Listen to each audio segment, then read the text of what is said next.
Imagine your smartwatch buzzing, right? You glance down, and it's not a text message or a calendar reminder. Yeah, something totally different. Exactly. It's actually the government.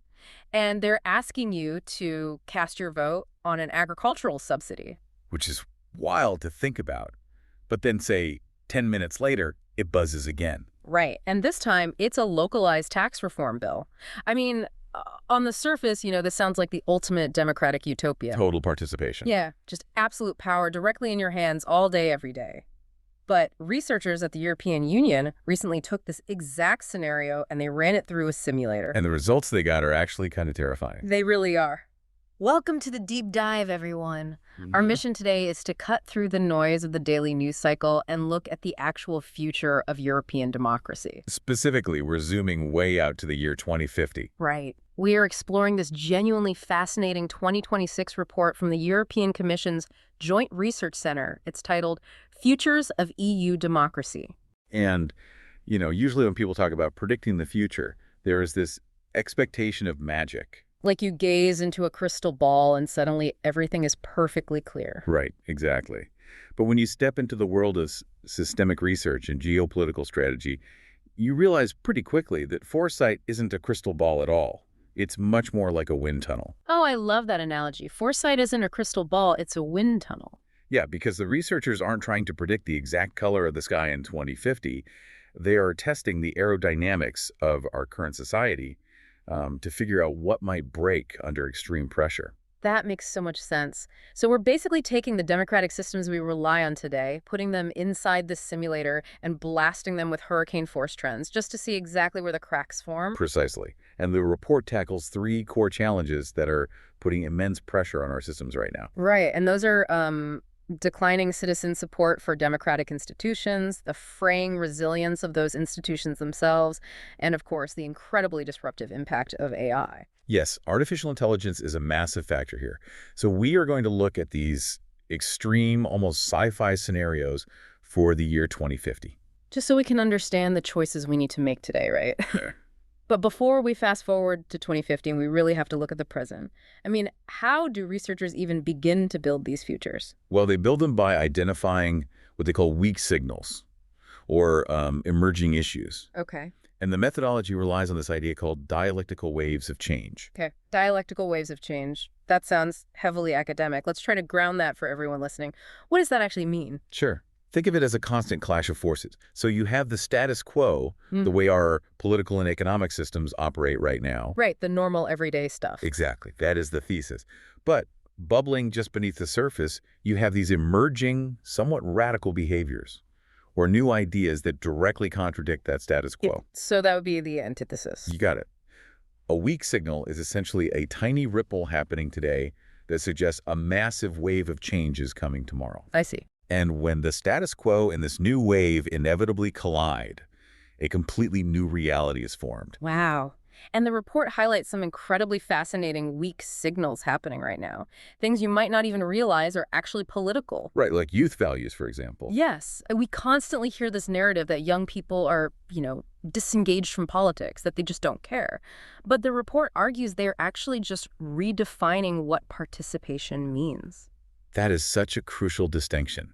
Because behaviors we typically frame as purely economic or personal, they're actually deeply civic. Give me an example of that. Well, take the concept of quiet quitting, or the massive rise of the passion economy, where people monetize their hobbies outside of traditional corporate structures. Right, like starting a small online shop instead of climbing the corporate ladder. Exactly. Yeah. The report identifies these not just as workforce trends, but as young people actively shifting away from traditional societal engagement toward alternative lifestyles. So it's like, if you feel the traditional political system doesn't hear you, and the traditional economic ladder is broken, you simply withdraw. You withdraw your participation from the systems that support that structure. Yeah, you create a parallel track, which is a profound political statement, even if it doesn't involve casting a ballot. That is so interesting. But that quiet withdrawal, it leaves a power vacuum, doesn't it? It absolutely does. Okay. And nature abhors a vacuum. If citizens are stepping back, someone else has to step up to make the decisions. And that leads to the signal that really caught my eye in this report. There is a growing, measurable appetite for technocrats. Yes, the non-elected experts. Right, people wanting them to hold executive power instead of elected politicians. The report points out that technocrats holding office across the EU actually grew from 9.5% to 14.2% between the years 2000 and 2020. And if you look at the polling data over the last few years, that number is steadily climbing. Oh yeah, in many countries, citizens are increasingly stating they would actually prefer, like a university professor or an economist or a business leader to run the country, rather than a traditional politician they have to vote for. Wait, hold on a second. Let's really think about what that means. We are seeing a measurable loss of faith in basic political gridlock, to the point where citizens are saying, just give me an unelected expert to dictate the policies. It's just a stark shift. Inherently, doesn't that completely undermine the entire foundation of why we elect leaders in the first place? I mean, it absolutely challenges the core premise of representative democracy. There's no getting around that. Right. So why is it happening? Well, if we connect this to the psychology of the modern voter, the mechanism actually makes sense. When political fragmentation leads to endless coalition building and parties spend years debating without passing legislation. Nothing gets done. Exactly. Nothing gets done, and citizens get frustrated. They look at a crumbling bridge or a failing healthcare system, and they just want the problem solved. So when a neutral, nonpartisan expert is brought in to fix the budget or solve a specific crisis, people applaud it because it's efficient. Right. They just want the plumbing fix. They don't care if the plumber was elected. They just care that the water turns back on. That makes total sense. And our desire for customized, efficient solutions brings us to the third weak signal, liquid democracy. Ah, yes. Liquid democracy is actually a fascinating century-old concept. It goes all the way back over 130 years to thinkers like Lewis Carroll. Wait, Lewis Carroll, like Alice in Wonderland? The very same. The basic idea is that instead of voting for one representative every 4 years to handle every single issue, you have a fluid issue-by-issue choice. Okay, break that down for me. So for any given topic, you can vote on it directly yourself. Or, if you prefer, you can delegate your vote to someone you trust on that specific topic. Okay, so let's say there is a massive vote on complex agricultural policy. I live in a city. I know absolutely nothing about farming or crop rotation. Right, most city dwellers don't. So I can temporarily delegate my voting power to an environmental scientist I follow and trust. But then, let's say the next week, there is a vote on digital privacy, which I care deeply about. In that case, you just take your vote back and cast it yourself. Wow, that is so fluid. It is. Historically, trying to implement that was a logistical nightmare.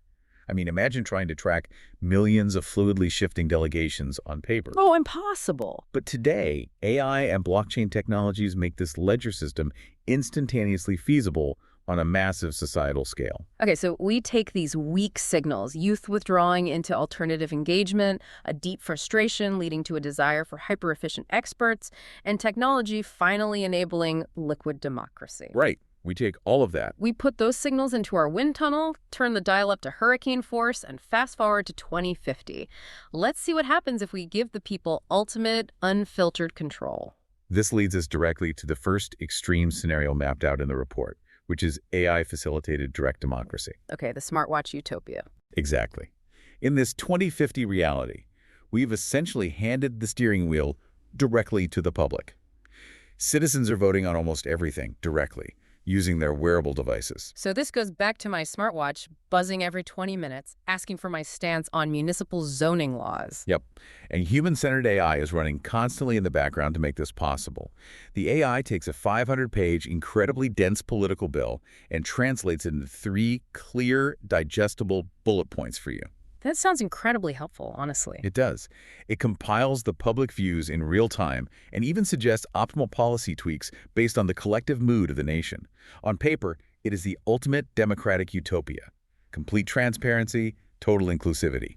But the wind tunnel reveals the cracks almost immediately, doesn't it? The report points out that this introduces a massive psychological burden. They call it mental overload. Yes. Human beings only have so much cognitive bandwidth in a single day. If you are asked to make complex civic decisions on top of managing your job, your family, your personal life. Fatigue sets in very quickly. Exactly. The sheer volume of participation just becomes totally exhausting. And so human nature kicks in. What do people do when they are overwhelmed by notifications? They automate them. They absolutely do. The report outlines that citizens get so overwhelmed by the daily voting that they just set up their personal AI profiles to blind vote for them based on their historical preferences. Which completely undermines the point of the system. Right. If an algorithm is just silently casting ballots for me based on some profile I set up years ago, it really makes you wonder, am I genuinely participating in a democracy at that point? Probably not. Or have I just downgraded myself to a political thermostat? I'm just sitting on the wall, regulating the temperature, completely oblivious to the actual conversation happening in the room. I love that thermostat analogy. Yeah. That captures the danger perfectly. You are regulating the environment without active participation. And this leads to the rapid erosion of true representation. Because my AI doesn't know how I've changed. Exactly. If your AI is casting votes based on a static profile you established 5 years ago, it cannot account for how your empathy, your understanding, or your priorities might have evolved during a recent crisis. Right. I might have changed my mind on a social issue after a personal experience, but the algorithm locks me into a rigid, outdated version of my past self.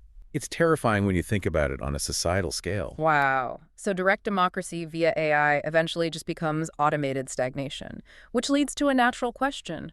What if people just say, you know what, forget the tech, forget the daily votes, forget the system entirely, I'm out? But that walking away is exactly what the researchers mapped as the second scenario. They call it citizen pushback. Citizen pushback. Yeah. In this future, disillusioned citizens completely abandon mainstream governance. They feel the central state is too slow, too automated, or just fundamentally failing them. So what do? They form self-governed off-grid communities. They rely entirely on decentralized mutual aid networks to survive and govern themselves locally. I mean, honestly, I can absolutely see the appeal of that. It sparks incredible local innovation. People are truly physically engaged with their neighbors again. Yes, the hyper-local engagement is very high. They're pooling resources, they're growing their own food, making decisions by local consensus. It feels like a genuine, localized, democratic renewal. And on a micro level, it is incredibly empowering.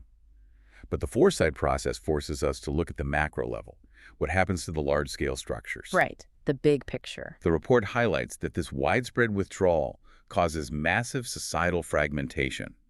If everyone with the means retreats into their own hyperlocal, self-sustaining bubble, the broader social safety nets completely collapse. No, of course, because an off-grid community of 500 people might be brilliant at managing a local food pantry or, like, setting up solar panels, but they simply cannot build a public hospital. Exactly. They cannot maintain a national healthcare system, a unified electrical grid, or a continent-wide transportation network. And that is where the real tragedy of this scenario lies.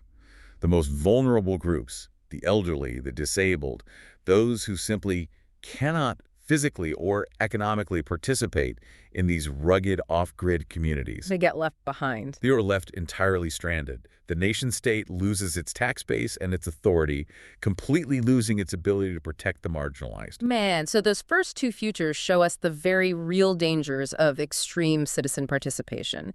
You either burn out and hand your brain over to an AI, or you walk away and completely fracture society. It's a lose-lose situation in the extremes. So let's swing the pendulum to the exact opposite extreme. What happens if society looks at that mess and prioritizes pure, unadulterated efficiency over citizen participation? This takes us into the third scenario, which is called technocratic governance overreach. Ah, the experts taking charge. Yes.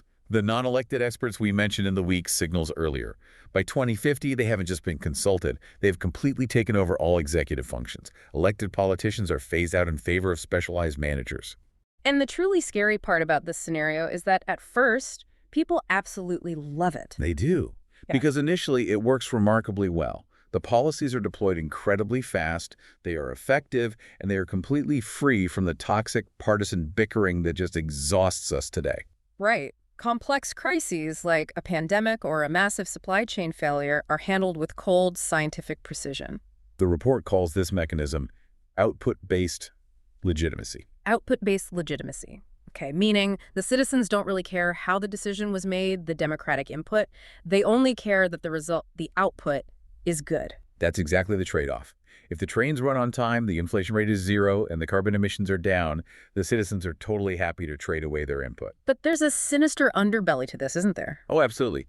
Over time, because citizens are so comfortable with the results, they just stop paying attention to the democratic procedures. The checks and balances slowly dissolve because nobody is enforcing them. Parliaments and voting bodies basically just become mere rubber stamps for whatever the experts decree.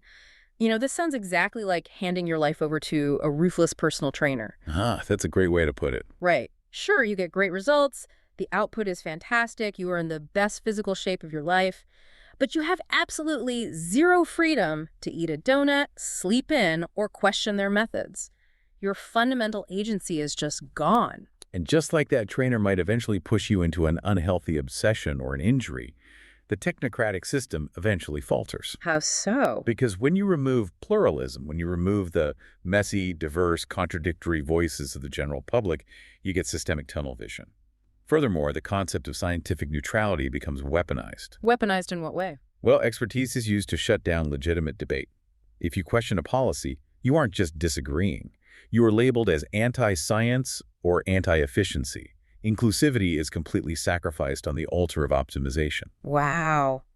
Which paves the way for the ultimate dystopia. I mean, if the state becoming an unchallengeable machine is bad, what happens when the state is outpaced by the ultimate engine of efficiency, the corporation? Yes, that is scenario 4, big tech power grab. This is where the tech giants don't just influence the government, they actually evolve into corporate states themselves. This scenario gave me absolute chills. It's deeply unsettling because of how plausible the mechanics are. Exactly. In this future, meaningful citizenship is entirely commodified. Instead of being a citizen with inherent human rights protected by a constitution, you are merely a premium consumer bound by a terms of service agreement. Right. And the researchers outline how these corporate states maintain control without ever needing a traditional police force. They use things like justice coupons, right? Yes, justice coupons, which is a terrifying evolution of token-based governance. Let's expand on how this actually works.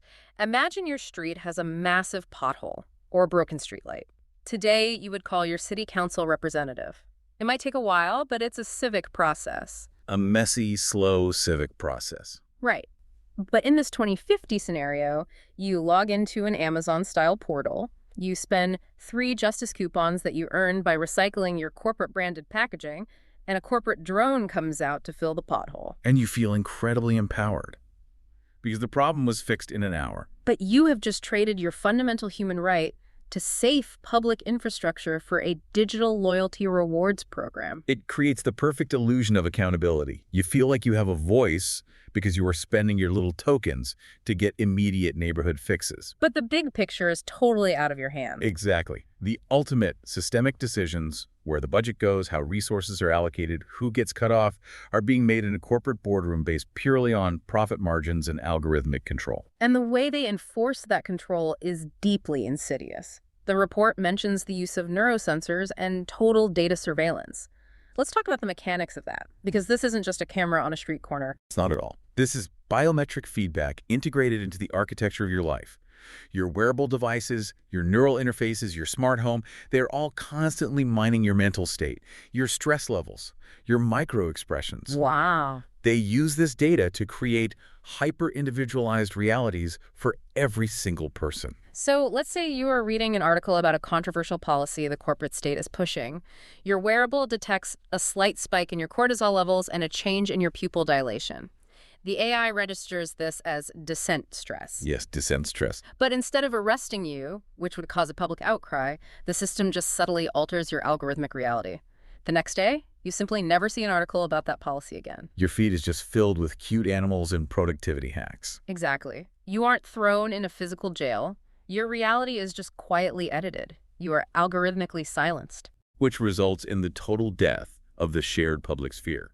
If everyone is living in a hyper-individualized, perfectly curated feedback loop, collective action becomes literally impossible. You become socially and politically invisible without even realizing it. Okay, we have officially been through the wind tunnel. It's intense, isn't it? It really is. We have seen the wreckage of these 4 extremes. But as we established at the very beginning, these scenarios aren't prophecies. They are warning signs. Simulators designed to show us what breaks. Right. So, what does this all mean for us today? What are the core tensions we have to navigate right now in the present to ensure we don't end up in one of these dystopias? Well, the JRC report distills the massive complexity of these features into a few vital core tensions that policymakers and citizens need to address immediately. And the first major tension is authentic versus performative participation. Meaning, as we introduce all these new digital tools, are we actually practicing democracy or are we just play acting? Right. To put it in the context of the scenarios, a justice coupon is performative participation. It gives you a task, but no real power. Okay, so what would authentic participation look like? A digital town hall that transparently tracks citizen input and genuinely alters a city's municipal budget. That is authentic participation. We need to demand policy design that establishes clear standards for what counts as real engagement. There must be visible, verifiable feedback loops so that when a citizen participates, they can trace exactly how their voice influenced the final outcome. Exactly. And the second core tension the report identifies is balancing efficiency with agency. Because let's be honest, we all want fast, effective governance. We want the supply chains fixed, the potholes filled, and the climate crisis solved yesterday. We do.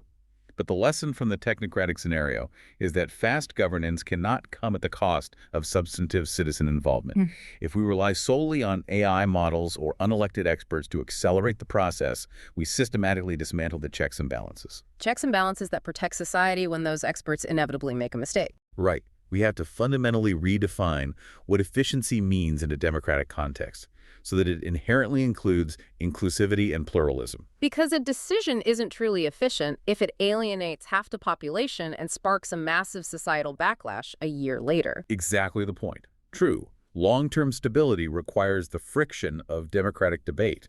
It's supposed to be somewhat messy. Right. And the third major tension, which might actually be the most urgent based on that last corporate state scenario, is digital sovereignty. This is critical for the survival of the modern state. We must begin treating essential digital services, things like cloud storage, identity verification, digital payment marketplaces, and civic communication platforms as critical public infrastructure. We basically need to treat the cloud the exact same way we treat the water pipes or the national electrical grid. Precisely. If we allow private, multinational tech monopolies to own and operate the fundamental plumbing of our civic and digital lives, we are fast-tracking ourselves directly into scenario 4. Right, the corporate state. Yeah. Public authorities must invest in and ensure the creation of open, transparent, and resilient digital systems that are not entirely dependent on the whims of a few corporate boardrooms. So why should you, listening right now, care about this today? Because the future of democracy is not going to be decided by one dramatic, cinematic event. It is being shaped right now by our micro decisions. That is so true. Every time you blindly accept a tech platform's terms of service without a second thought about your biometric data, or every time you skip a local election because you assume the experts will handle it. Or every time you withdraw from a civic conversation because it feels too slow. Right. You are casting a tiny invisible vote for which of these 2050 scenarios we actually end up in. Our daily actions are the wind inside that tunnel. That is the ultimate takeaway from the foresight process. We actually have the technological tools and the social awareness to build an incredibly responsive, deeply inclusive, and highly effective democratic system. The emerging signals aren't inherently bad, right? They just require active management. Exactly. But we can only build that utopia if we stay awake at the wheel and consciously navigate these intertwined forces. We have covered incredible ground today. We started by looking at the weak signals bubbling up in our society right now.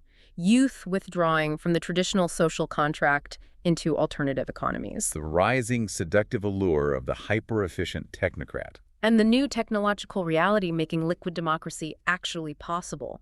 We threw those signals into the simulator and watched them extrapolate into extreme futures. We saw the cognitive burnout of an AI-driven direct democracy. We saw the fractured, vulnerable isolation of off-grid citizen pushback. The suffocating, optimized reality of technocratic overreach, and of course the terrifying, algorithmically silenced illusion of the corporate tech state. And through all of those extreme stress tests, the recurring mechanism that breaks is the balance between our desire for easy solutions and our fundamental need for human agency. Which brings me to a final lingering thought for you to take with you. Think back to that century-old concept of liquid democracy we unpacked earlier. The idea that you can fluidly delegate your vote to someone else. It's a powerful tool, but a dangerous one. Right. If the technology of tomorrow allows you to seamlessly delegate your voting power to an environmental expert or a popular social media influencer, or even to a highly personalized AI that mathematically knows your historical preferences better than you do, Which is very likely to happen. at what exact point do you cross the invisible line from intelligently delegating your civic duty to simply becoming a consumer of your own governance? It is a profound structural question. Because once you transition into merely consuming governance like a streaming service, the wind tunnel tells us the entire democratic architecture is already deeply compromised. Something to mull over the next time your devices ask you to tap agree on a screen, or the next time you feel the urge to just let the algorithm decide for you. Keep your eyes on the wind tunnel. We will catch you on the next deep dive.